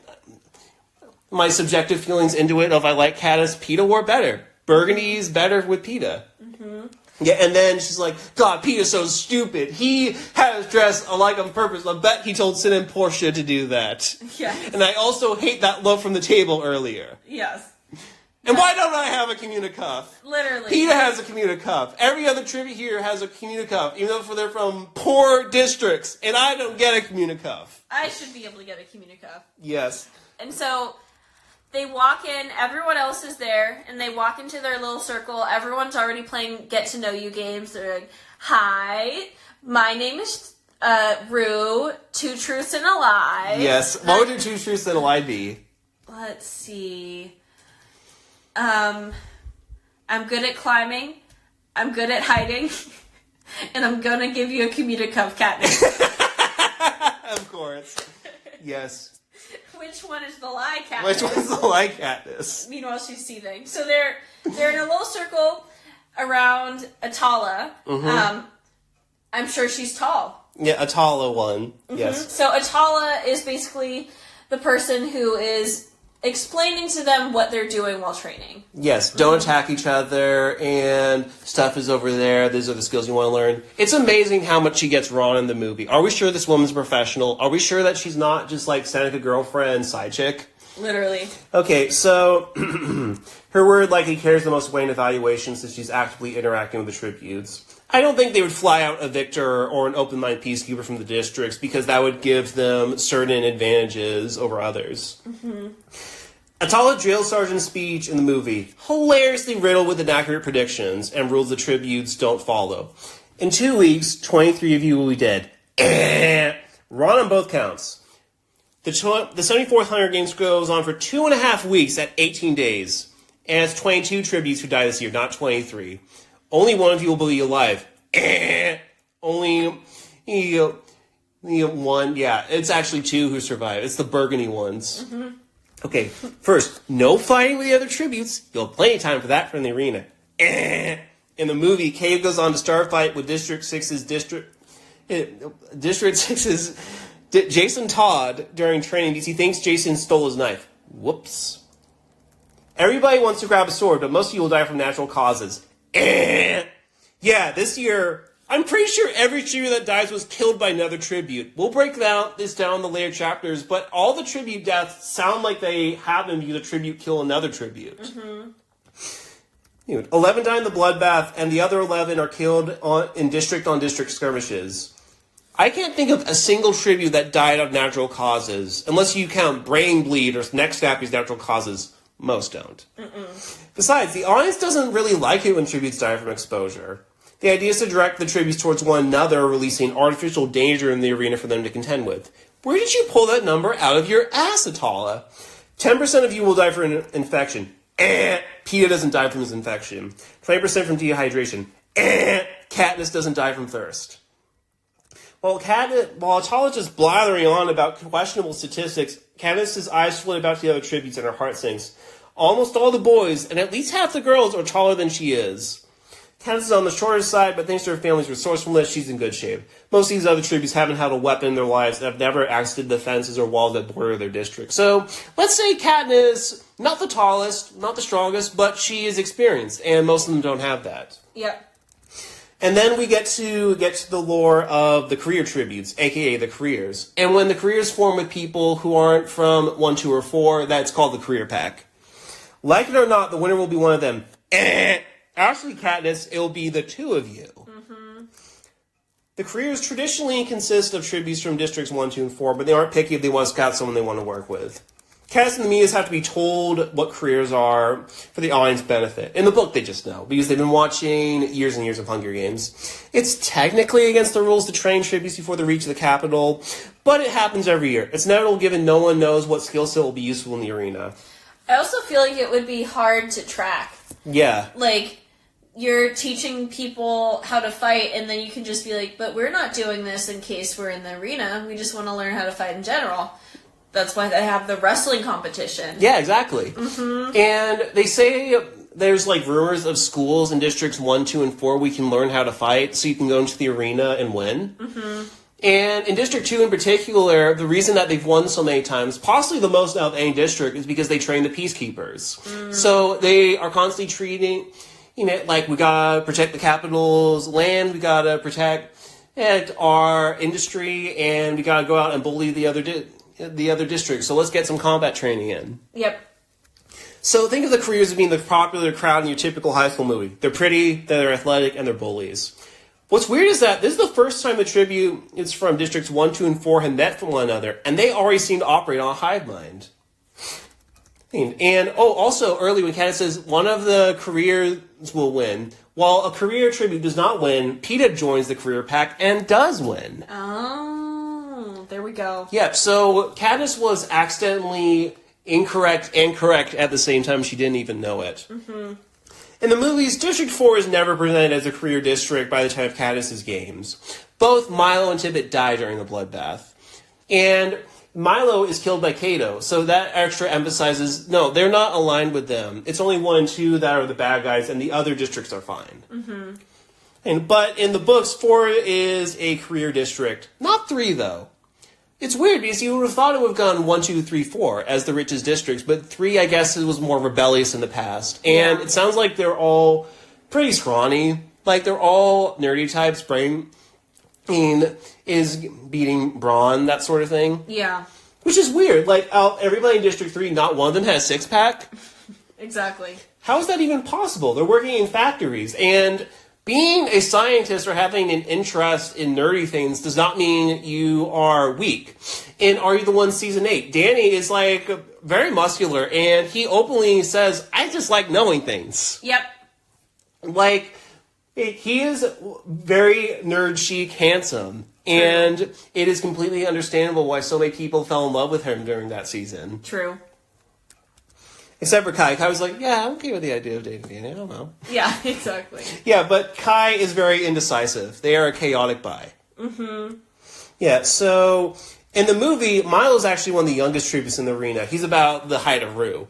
The book is more vague about how old he is. The idea of tiny little 12-year-old Milo flexing his muscles and snarling at the pores alongside beefcakes like Cato and Marvel is like a middle schooler trying to intimidate a high school senior. Like, I just imagine Cato and Marvel, like, flexing their arms and glaring, and the girls are flexing their arms and glaring, and then Milo's just like, grrr, look at me, I'm Milo from District 4, I'm gonna kill you! Yep. And they're like, we gotta stop hanging out with him, he's gonna make us look bad. Totally. Like, just imagine a biker gang, and then they just, like, a high school biker gang, and they just come up with, like, a middle schooler who's, like, riding in the sidecar. Doesn't that make them a little less intimidating and more whimsical? Oh, yes. Yes. And so they're in the training center. Katniss is seeing the tributes go for, like, the deadliest looking weapons, thinking about what to do, and Peeta comes up and reminds her, hey, what do you want to do together? What should we do? Can we play? Can we play? Can you come over to my house and play? Yeah, can we play? And Katniss, of course, is annoyed. And she's like, what can I do to get this guy away from me? She's like, you want to go tie knots? He's like, of course! Let's do that together! Yeah, I've never tied knots before. This is going to be fun. Exactly. So there's a few additional scenes in the tributes in the film which foreshadows later events in the games. Glimmer sucks at archery. Good on her for practicing, but doesn't get much better in the arena. Why did she try to make that her signature weapon? It's not going to happen, like Fetch. Nope. Glimmer, stop using a bow and arrow in the arena. Are you trying to push this narrative that I sucked at this weapon, but I still won the Hunger Games? Crazy. You can kill, like, one person and be good at that. That is enough of a risk if you are powerful enough and have enough people on your side. You can be like, I kill people with this bow and arrow, and I suck at it. Yeah. That can be iconic. You can make that part of your running bit if you're a victor. But don't try to make it a thing. You're forcing it. Just let it happen naturally. Yep. But Clove and Marvel are throwing knives and spears with deadly accuracy. Oop. Yep. Foxface is quizzing herself about poisonous plant life. Oh, that's unfortunate. Yikes. Peeta's throwing some weights around to impress the careers, and it does. Always. This is something that was invented in the movie. Haymitch said, don't show off your skills, and then Peeta falls off from a rope swing. He's like, I fell. And then the careers are pointing at laughing, ha ha. And I can only imagine Milo is saying, like, yeah, Peeta, you pussy. You can't climb a rope swing. And, like, clearly having Napoleon syndrome. Short man syndrome, trying to compensate for the fact that he's so tiny compared to everybody else. Like, you don't see in the film what happens, trust me. Exactly. And then Katniss says, hey, Peeta, throw that weight over there. What? But Haymitch said, no, I don't care. They're laughing at you. They are seeing you as meat. You're, like, easy target. And then Peeta picks up this giant weight and then throws it over his head, and it kind of pushes a cart. Yep. And they're like, oh, no. Oh, no. He can throw a 100-pound sack of flour. If that's in the arena, we're doomed. We have to get this guy on our team right now. Yep. Oh, and then Jason from District 6, I already mentioned this, accused of stealing Cato's knife with a fight almost breaking out between the pair. This is where Jason got his name in the movie, by the way. It makes you wonder if Alexander Ludwig called him Jason because that was the actual actor's name or not. Like, he was just like, okay, I'm method acting. Jason, where's my knife? Yeah. You took my knife. Cato doesn't have a good handle on his temper, which gets the better of him again later on. Cato prompts to Jason, when I get in the arena, I'm going to kill you. I'm going to kill you first. Much like the Joker, he's a man of his word, and he killed a teenager named Jason Todd. That's a little nerd reference for you guys in the audience. Mm-hmm. You can just imagine the game makers who are in the rafters being like, kid, those are our knives. Any one of you can use them, you dig? It's like a library, but you gotta return them. That knife does not belong to you. Were you planning on taking it back with you? No. Mm-hmm. No, I was gonna give you 11, but I don't know. I mean, we kill children, but we don't like toxic masculinity. Yeah. Yeah, the game makers are kind of fun. They give them super soakers, and they don't like toxic masculinity. Boys will be boys is not our slogan here in the Game Maker. It's boys will be held responsible for their actions. Exactly. And girls too, equal rights. Equal rights. And non-binary people. Mm-hmm. I was going to give you 11, but I'm getting more of a 10 vibe from you, Yeah. However, unbeknownst to Cato, Rue is the one that stole Cato's knife. Rue is implied to have done this to mess with Cato and done this to make him look stupid in front of the Game Makers. That or she saw Thresh training with a knife and got an idea. Rue just snatches Cato's knife while his back is turned, walks over to Thresh and holds it up. G'day, Thresh! There's no knife! That's a knife! Thresh is turning around and rolling his eyes. Very funny, Rue. Now put that back before. Jason, where's my knife?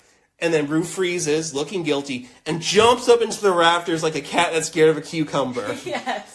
It is so amazing to see cats glitching when they see cucumbers, Grace. It's so funny. It's one of the best types of videos. One of the most disappointing moments for me as a cat dad was when I held out a cucumber to Meowth, and he just kind of sniffed it. I was hoping he would jump. I have a new cat. I should try that out on him sometime. Yep. Yeah, and then the shot in the movie where Thresh's arms are folded, and he's shaking his head and trying his best not to laugh or smile is also incredibly charming. Oh, Lil Rue, always pulling pranks. What a rapscallion she is. Mm-hmm. And he totally is pulling his Unicup and filming the whole encounter. Yep. And then before they go into the arena, he texts the picture to Cato. Is like, look what Rue did. Yes. And he's like, what? Like, Rue pulled a prank on me. That makes me angry. And then Thresh texts him and says, it's just a prank, bro. Yep. It's just a prank, bro. It's just a prank, bro. Yeah, okay. Katniss and Peeta are learning Knot Tire from an unnamed trainer we're just going to call Slipknot, the man who can climb anything. Slipknot, the man who can climb anything, is thrilled to have people come to his station since it's not usually a hot spot, which is weird. You'd think that some tributes would want to stand out by, like, I can, like, tie ropes if I want to put my arm in a sling or try to strangle someone. I guess it's not very flashy. Yeah, I guess the idea is like it's like seen as a crafts table. And also, what if you don't find a rope or anything that can work as a rope? Yeah, like what if your arena is like a bathroom and the only thing you could really use as rope is toilet paper, but it's so flimsy? Yeah. Yeah. So they master creating a snare trap which will hoist a competitor up by their ankle, hold them upside down by tree branches within an hour. However, neither of them really use this in the arena. I guess maybe Peeta, when he was in the careers, could have set up snares and it caught somebody, but it doesn't sound like it got anybody killed. No. Yeah, or Foxface stumbled on one of Katniss's snares while she wasn't there to see it and escaped before she could return. But out of snare traps, I'm sure you're wondering, why did we dedicate so much time in previous episodes and this episode to keep you a close eye on flour and baking and cake? Mm-hmm. Oh, Grace, I cannot wait for this. I was so happy to tell you this fan theory. Yes. But it's better if we lay some context first. Peeta is coming alive at the camouflage station, mixing around the mud clay and berry juices and applying them to his skin. The unnamed trainer of the station, who we'll call Happy Little Cloud, is enthusiastic at the results. But how is Peeta so good at this skill? I do the cakes, he admits to me. Understandably, Katniss is a little bit confused, because, again, he's playing with mud and fruit, and goes, I do the cakes. The cakes? What cakes? At home. The ice ones for the bakery. He means the one they display at the window. Fancy cakes with flowers and pretty things painted in frosting. They're for birthdays and for New Year's Day. When we're in the square, Prim always drags me over to admire them, though we'd never be able to afford one. There's little enough beauty in District 12, though, so I can hardly deny her this. I look more critically at the design on Peeta's arm. The alternating pattern of light and dark suggests sunlight falling through the leaves in the woods. I wonder how he does this, since I doubt he's ever been behind the fence. Has he been able to pick this up just from that scraggly old apple tree in his backyard? Somehow the whole thing, his skills, those inaccessible cakes, the praise of the camouflage expert, annoys me. It's lovely. Only if you could frost someone to death, I say. And then we get my favorite line in the entire series. Don't be so superior. You can never tell what you'll find in the arena. Say it's actually a gigantic cake, begins Peeta. Say we move on, I break in. So, Peeta is shown to be an incredible painter in future books. He's a talented artist who just happened to cut his teeth by icing those cakes. Once he can afford his own brushes, canvases, and paints, he's finally given a creative outlet outside of cake. But the movie makes it look like decorating cakes is the only reason he survived. Mm-hmm. And now we come to an exclusive fan theory that we at District 14 have come up with. We have never seen anyone else seriously consider this before. By all means, share our knowledge far and wide, but just remember who originated this theory. It wasn't Movie Flame. It wasn't Rachel A. Ramos. It wasn't Rachel A. Ramos Shorts. It wasn't Super Carlin Brothers. It was us at District 14. Any and all those kick-ass channels have our blessing to make content out of this theory and spread the gospel of District 14. Our intention is to generally spread the love of the Hunger Games franchise with as wide an audience as possible. With those disclaimers out of the way, here it is. Our theory is that there's actually a method to Peeta's madness. That the arena for the 74th Hunger Games is actually a gigantic cake. Is it cake? It is cake. Yes. You think we're joking, but I assure you we're not. Let's look at the facts. Arenas in the Hunger Games are purposefully designed to resemble something else from an aerial view. The 49th Hunger Games was a mirror. The 50th Hunger Games was an eye. The 75th Hunger Games was a clock. In the 49th Games, Wyrus from District 3 competed in that one, and her deducing the theme of the arena was a linchpin to survival. She was like, oh, mirrors, I can just follow the light, and that way I can stay out of the way of the other tributes. And then she ends the games on her own terms by being like, hey, look at me. And then the other guy charges at her and then falls off a cliff or something. Yep. And so she's probably one of the few victors who never killed anybody. I guess you could argue that she tricked the guy into dying, but she never killed any tributes by laying her hands on them, which is even more impressive. In some ways, yeah. So, 26 later, she competed in the third quarter qual, and Wyrus is like, clock, tick-tock, tick-tock, tick-tock. Tick-tock, clock. And this let the Rebel Alliance figure out, oh my god, it's a clock. There's different sections that we should avoid. Tick and also talk. Tick and also talk by K $ Ha. Exactly. Okay, so she was able to figure this out because of the breadcrumbs that are left by the tributes by the game makers. We believe that the same rules apply, and the people in the capital left similar clues for this year's crop of tributes in the Hunger Pre-Games. On the first day of the Hunger Pre-Games, the tributes were served a chocolate cake on Reaping Day. On the second night of the Hunger Pre-Games, Santa ordered a specially made flambe cake for his tributes, possibly as a hint. On the third day of the Hunger Pre-Games, the tributes served batter cakes with orange preserves for breakfast. Katniss herself ate a few of them early in this chapter. While at the camouflage station, Peeta, who decorates the cakes at the Malark Bakery, is a natural using these camouflage materials to seamlessly blend in with the environment of the arena he's going to. It causes him to remark that Katniss mixing the materials is reminding him of his duties in the family business. Katniss, who cannot afford to purchase cakes, can appreciate the artistry in Peeta's attention to detail, but views the art form as being unimportant. Oh, the crow cake she will eat when she sees how wrong she was. Yep. Skipping ahead to the layout of the arena, imagine looking at it from an aerial viewpoint, tasked with putting it all together like Peeta. The ground is the layer of the cake. The grass, the lake, and the marsh are the frosting. The pastels where the tributes rise from are arranged in a circular shape, like a cake. Kind of like candles. We'll get to that. The pastels themselves are segmented around the cornucopia evenly, indicating where the cake has been sliced. Additionally, the cornucopia at the center of the pastels could serve as the arena's cake topper. The surrounding woods, oh, that's easy. The trees are the candles of the cake. Mm-hmm. They're even lit by the game makers in Chapter 12, the Koreans. But if I hadn't presented enough evidence from Book 1 to convince you that the arena is a cake, let's skip ahead a bit to the Book 2.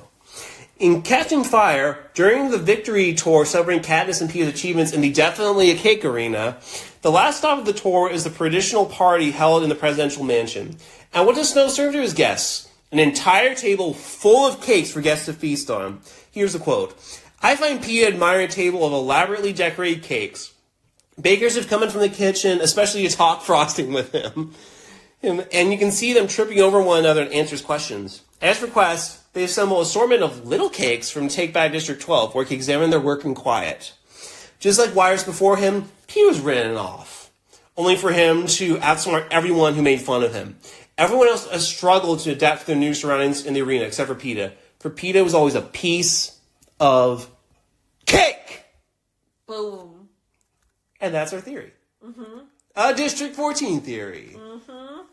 So the next 3 days are a classic training montage. I'll make a man out of you from Mulan, gonna fly now from Rocky. You're the best from the Karate Kid. You had Golden from K-pop Demon Hunters, what have you. Katniss sweeps the edible plant table without blinking an eye, and Peeta excels at hand-to-hand combat with the trainers. But they're playing their strengths a little quiet otherwise. They gotta save the juice. As the troops are being trained, they're also being observed by the game makers. They're the people behind the scenes. They're operating the production side of the Hunger Games, event planning, location scouting, videography, making the arena cake, so on. They wear deep purple robes in the book, but in the films, they just kind of dress fancy. It's fun to look at the background extras and see all their crazy makeup, hair, and clothing. A lot of the clothing is black and muted colors, so everything else pops, and the capital lights seem a bit more dangerous. Yep. According to the costuming department, I just learned this yesterday, and this delights me to no end. You know that purple outfit that Effie's wearing at the Reaping in the movie? Yep. That's her attempting to blend in, while also still looking good on camera. Insane. Yeah, the explanation was that the director was like, well, we don't want her to be wearing green because that's too much like what Katniss likes because that's her favorite color. So let's have her be purple fuchsia so that way she pops a lot. And it's crazy how this well-groomed woman is like in District 12 showing off. It's still... And trying to be subtle while still looking good for the camera. Yep. And everybody's just staring at her like, what's going on? Like, I know I see her every year, but what is going on? They're like, we're going to make fun of you so much. Yes, we're going to brain bully you, and when you're gone, talk bully you. Yes, exactly. Yep. So they sit in the elevated stands, watching us, jotting down notes, other times eating at the endless banquet that has been set for them, ignoring the lot of us.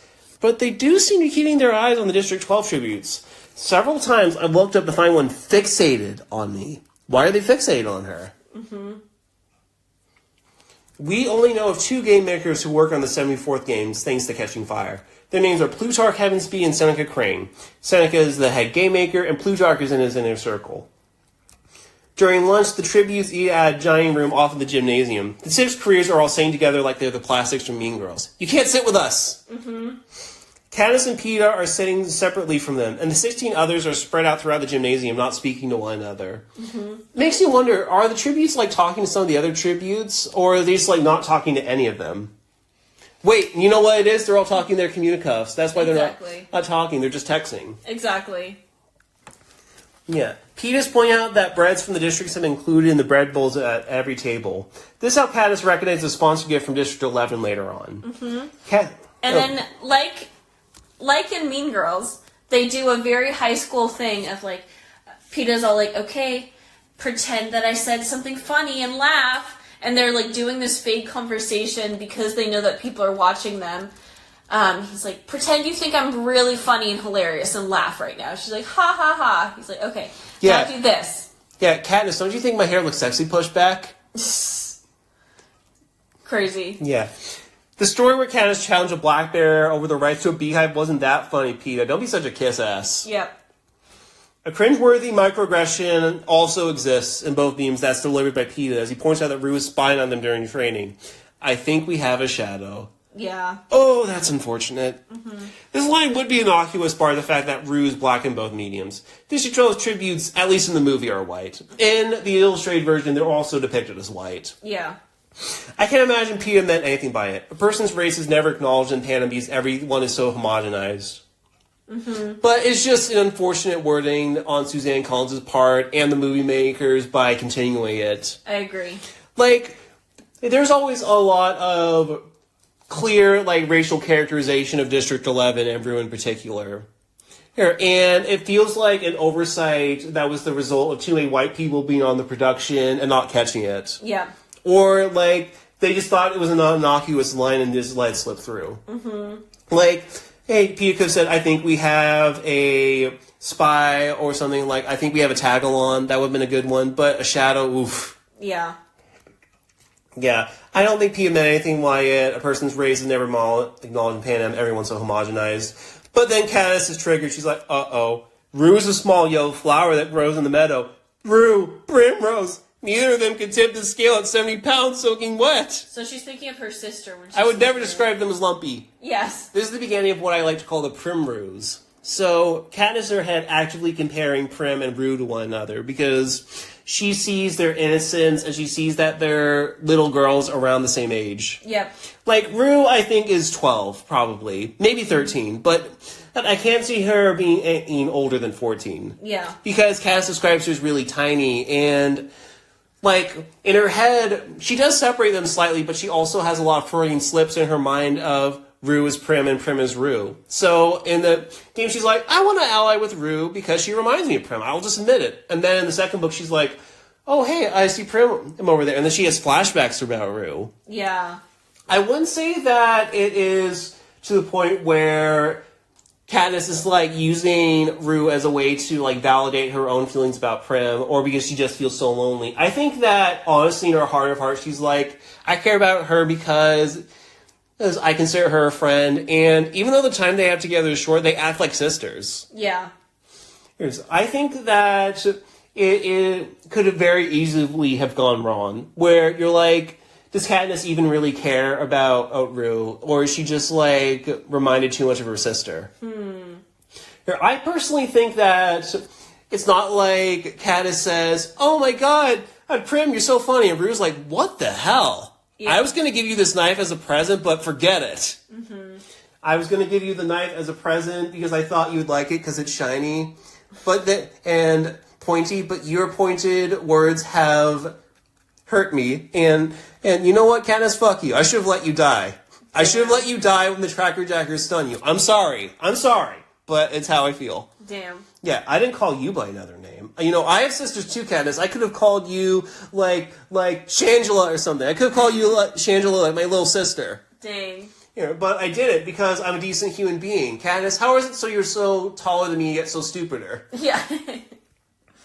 Yeah. Okay, up close she looks about 10. She has bright dark eyes and sandy brown skin and stands on tilted up on her toes with her arms slightly extended to her sides, as if she's ready to take away the slight sound. It's impossible not to think about a bird. Mm-hmm. Katniss and Rue are often compared to birds. I honestly think that description of Rue's posture makes her sound a bit like a ballerina. So maybe that would have been, like, something that she could have done during trainings, like do a dance for the game makers. Yeah. And then, at the end, jump like a cat that saw a cucumber up into the rafters and swing around. Yes. She should not have gone to 7. Katniss says she should have gone at least to 10 later on. I think if that a human being was on all fours and then floated up into the air, they should get a 12. Yep. Yeah, because no one in this series can do it. Nope. And the game makers were probably scared. They're like, oh my god, what's going on? Is this a demon child? Yep.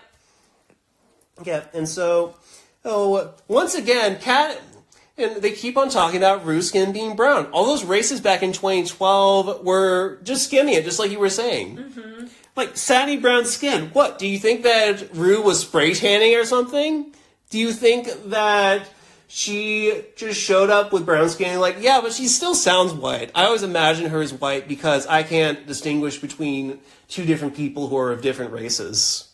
I think a lot of it was people being angry because they're racist and then trying to explain, like, trying to say, like, but I have a reason for it. Yeah. It's insane. It's insane. It's insane. And I will freely admit that I read these series, I imagine characters with different races that appear in the movies. Mm-hmm. The character of Boggs, who was totally Team Katniss with the communicuff, I imagine as white in the story because I imagine him as kind of looking a bit like Stephen Lane from James Cameron's Avatar. Like, he says that he has, like, short, cropped white hair, and he's played by Mahershala Ali, who is a black guy who's bald. Mm-hmm. Oh, so, like, completely different. I made the same thing for Beetee, where I originally envisioned him as an old white guy, and then he's played by Jeffrey Wright, who's black. And you know what? I got over it.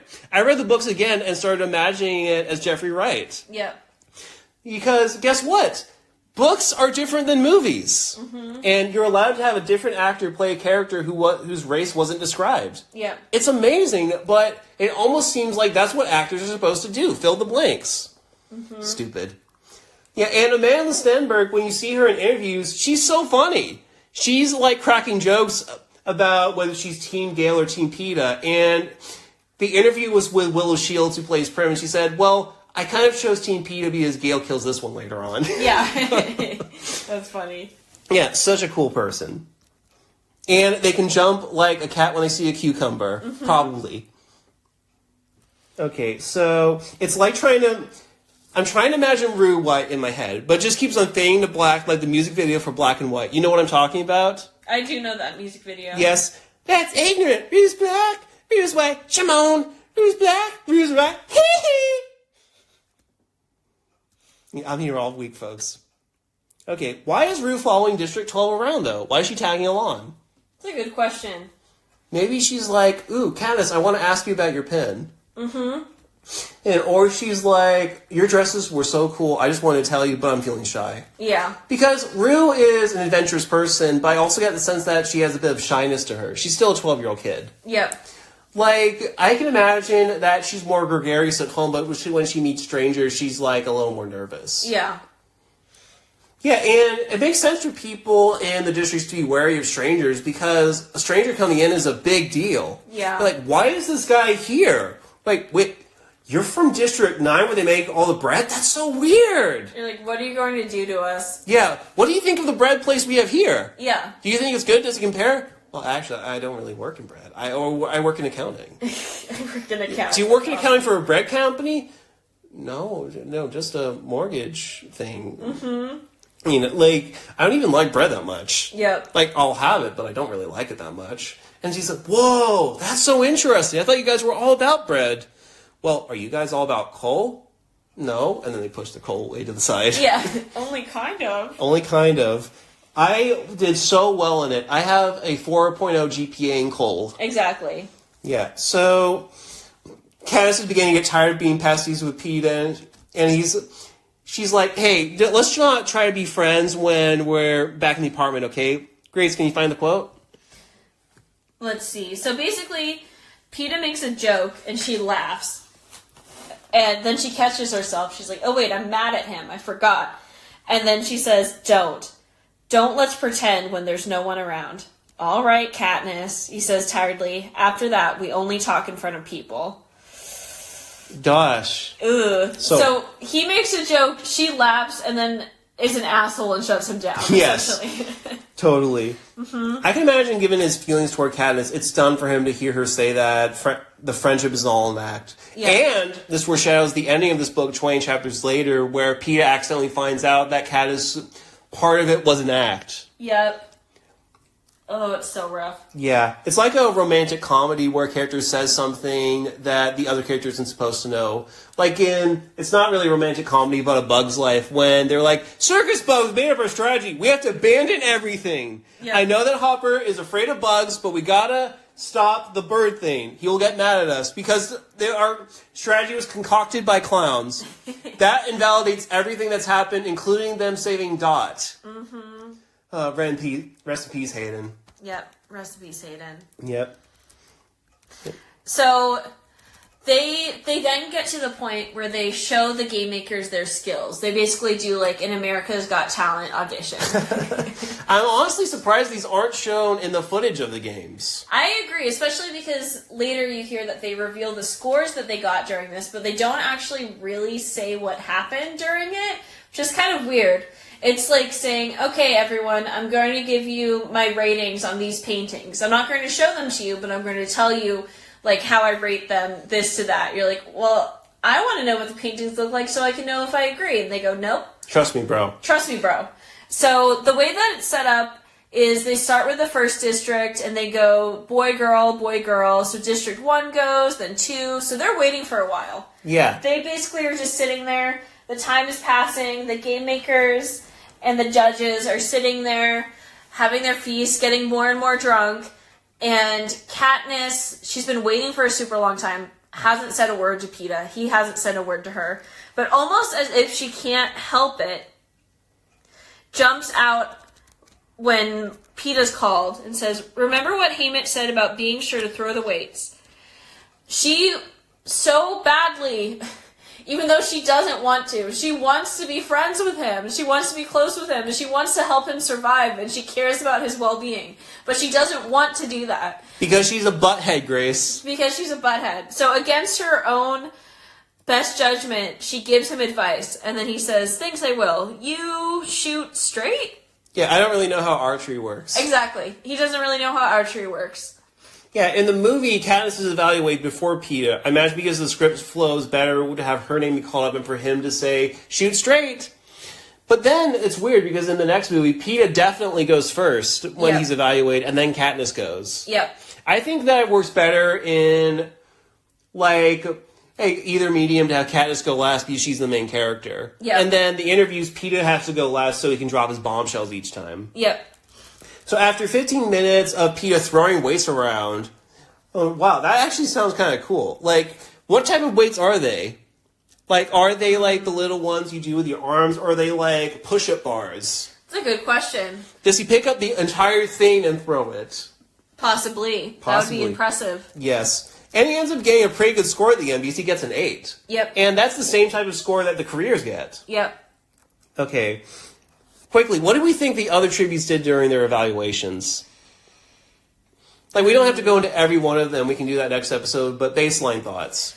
I think Rue probably did climbing and hiding. Yes. And having a what is it called? Communicuff. Communicuff. Like, she filmed a TikTok and showed them how to do it. Exactly. And Katniss heard about it later, was seething. Yes. I should have one. I should have one. Mm-hmm. I mean, it depends on what they had in there. Yes. Well, I imagine they have all the weapons there because Katniss has a bow and arrow there and Peeta has the weight. So the gym has been emptied and it's only one tribute at a time that goes in. So they can do like whatever they want to show off. Yeah. Yeah, I think that the careers mostly did like weapon stuff. Yeah. And it sounds like the other tributes tried to show off the skill they were the least bad at. Yep. Yeah, we'll go into this more next time we can get specific attention to all the tributes and what they did. Mm-hmm. Okay, after 15 minutes, Katniss is called up. She's in trouble. The game makers are tipsy. They're bored. They just want to go home. By my math, assuming that each tribute was granted 15 minutes to show off their stuff, and the game makers are just powering through without intermissions, they've been stuck in the same room for 6 hours, if not more. Honestly, I'd want to go home too. Like most events starring school children, unless I'm related to that kid, I could care less. Boring. Yawn fest. Yeah, I don't know how you get through it working at a school, Grace. I guess you're emotionally invested in the kids that are your students. Well, I know all the kids already, so that makes it a lot easier. And they're very talented. Yeah, but I do feel like you're meeting this child for the first time, and they're like, I'm going to correctly identify the poisonous plants. Yawn fest. Yeah, and not all these kids are going to have interesting talents. Like, they could be trying to start a fire and it keeps on not working. Yep. So she goes in, she sees the game makers being drunk, and she is like, you know what? I'm going to show off my archery skills. But she's a little bit thrown off because the materials that they have there are different than what she has at home. Yeah, she has a wooden bow at home, and her dad's quiver is kind of janky because it's held up by her dad's, like, old belt or whatever. Mm-hmm. Like, she's used to the feel of it, whereas the capital bow is made out of steel. So she tries her first shot, and it doesn't go well. And at this point, they're just like, oh my god, this is so boring. Like, she's trying to show us her skill, it's not even interesting. Yeah, and every year, District 12 mostly does badly, so they're like, god, this is so boring. They're like, we're 15 minutes away from getting to drink more alcohol, more different beasts. They're like, we should really have the other way around, where District 12 goes first to get the worst out of the way, and then we end strong with District 1. Mm-hmm. But since Katniss actually is good with a bow and arrow, she quickly gets used to it, and ends up doing some really impressive stuff. So she's, like, shooting around like she's Annie Oakley, like, giving them a show, but barely anyone is watching. And this pisses her off, like many things have been doing these days. Can I do a description of her stunts? Yes. So, initially, the game makers in the movie are guffawing at her missing the target, but in the book, they mostly shrugging and chatting with each other, not even giving her a second glance. I think they guffaw in the movie. I like this a little better because it shows how arrogant they are, and how they're like, ha ha ha, this child isn't good at using weapons, unlike us, we are making use weapons. Yep. So Katniss skewers the dummy right through the heart. Then she severs the rope that holds the sandbag for boxing And the bag splits open as it slams on the ground. Maybe she was deducted a point. He's like, hey, we could still use that. Yeah. Yeah. Without pausing, I shoulder roll forward, come up on one knee, and send an arrow out into one of the hanging lights high above the gymnasium floor. A shower of sparks bursts from the fixture. How is this not being recorded? That sounds incredible. Right? Like, you put that in your recap, everyone's going to be like, oh my god, she was always good at archery. Mm-hmm. Like, that sounds like something spectacular. You have to have your cameras rolling.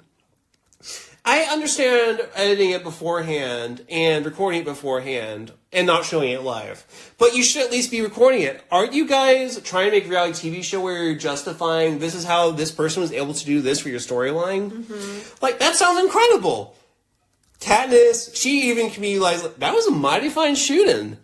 And Peeta was kind of right to compliment me.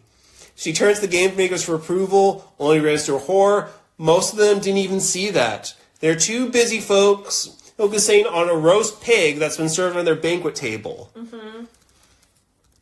And she says, suddenly I'm furious that with my life on the line, they don't even have the decency to pay attention to me, that I'm being upstaged by a dead pig. My heart starts to pound. I can feel my face burning.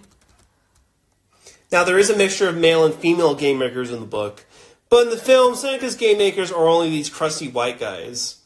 Crusty old white guys. They makes the film version of Seneca out to be someone who's the president of a boys' club. Mm-hmm. The game makers in the film are portrayed as overtly patriarchal figures, similar to how Snow is an overtly patriarchal figure. They're mistreating the women in their clubhouse by ignoring them, or worse, mocking them. The Avoxes who serve the game makers are all females, well, emphasizing their casual exploitation of women. Whereas the book capital, it seems like it's more equal treatment. Like, we don't like toxic masculinity. We love slavery, though. Yeah. Oh, and women are constantly being expected to dazzle these unimpressive gatekeepers. Oh, I'm sorry, game makers, who are a bunch of uninspiring, unimpressive, unintelligent schmucks. But even though the film might include female game makers, I doubt they'd have behaved much differently than their book counterparts. The larger point stands. The massive amount of privilege afforded these game makers means they can literally get away with murder. And Katniss, everyone to break the glass ceiling, reminds the game makers, hey, I'm the main character. Look what I do. Yep. So without thinking, I pull an arrow from my quiver and send it straight into the game maker's table. I hear shouts of alarm as people stumble back. One of those people is Plutarch, who's tripped backwards into the punch bowl. We find out about that later. Mm-hmm. The arrow skewers the apple in the pig's mouth and pins it to the wall behind it. Everyone stares at me in disbelief. This means that for 74 years worth of Hunger Games, the game makers never deemed it necessary to find a way to protect themselves from the tributes, who hate them, have been torn from their homes, and they've been provided with deadly weapons. Mm-hmm. That is insane to me. They never once thought, hey, maybe we should have like a fence or something, or glass that's bulletproof, just in case. Mm-hmm. They are so comfortable with their position of power, they never even think that it could be shattered. Yep, and then she says, thank you for your consideration. Then I give a slight bow and walk straight towards the exit without being dismissed. Yeah, and in the book, she tosses the bow one side and the quiver to the other. But it's even funnier in the film because she storms off in a huff, realizes, wait, I still have the bow, and then puts it back on the rack and then storms off in a huff again. Yep. Whew! They thought they were safe when all this time they were anything but. Mm-hmm. And they were more focused on a dead animal.